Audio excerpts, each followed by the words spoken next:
যতদিন পর্যন্ত এই রশি চোখে দেখা যায় না, এই রশি এরকম হাত দিয়ে ধরা যায় না, এই রশি অনুভব করতে হয়, ধরবার বিভিন্ন প্রক্রিয়া আছে। তো সেই রশির নাম আল কুরআন। আসমানে তার এক মাথা, আরেক মাথা হচ্ছে জমিনে।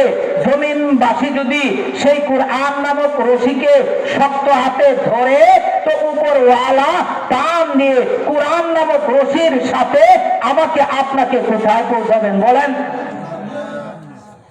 তাইলে কি ধরতে হবে বলেন না? কি ধরতে হবে? কুরআন নামক রশি। কি নামক? কুরআন নামক রশিটাকে ধরতে হবে। এই যে আপনাদের মাদ্রাসা, এখানে সেই কুরআন নামক রশিরে শিক্ষা দেওয়া হয়।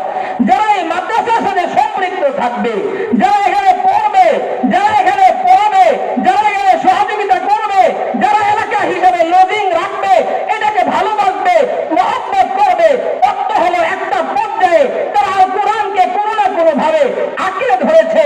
কাজে মাদ্রাসার সাথে যারা সম্পৃক্ত, ভালোবাসার সম্পর্ক রাখে, দানের সম্পর্ক রাখে, পড়ার সম্পর্ক রাখে, দিন শিকার সম্পর্ক রাখে, শিকারের সম্পর্ক রাখে, অর্থ হচ্ছে আল্লাহ তাআলা এই রশির সাথে সম্পৃক্ত থাকবার কারণে তাকে টান দিয়ে জান্নাতে পৌঁছায় দিবেন।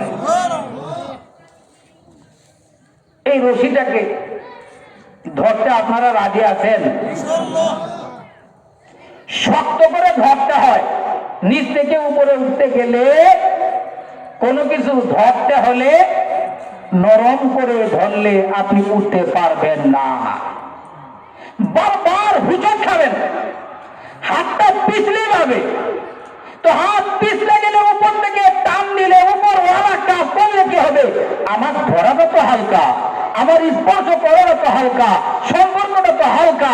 দেখা যাবে উপর থেকে টান দিয়েছে, যারা শক্ত হাতে ধরেছে তারা উপরে চলে গিয়েছে, আর যারা হালকা ভাবে ধরেছে এরা নিচে পড়ে গিয়েছে। এই জন্য এই কোরআনকে ধরতে হলে নরম ভাবে ধরলে চলবে? বলেন না চলবে? আমি বলছি আমার সাথে কথা বলবেন। আমি আসলে মূল কাজ আমার পড়ানো। আমি মূলত শিক্ষা দীক্ষা নিয়ে ব্যস্ত বেশি থাকি। টুকটাক এলাকায় বিভিন্ন সময় যেতে হয়, বিভিন্ন জায়গাতে যাই। ওই গতানুগতিক কোনো বক্তা আমি না।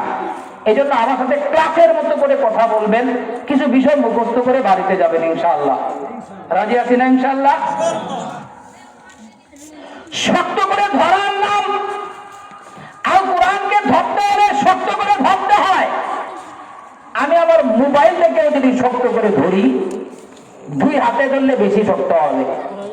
কমপক্ষে এক হাতে ধরতে হবে। এক হাতে ধরতে গেলে আঙ্গুল ব্যবহার করতে হবে কয়টা?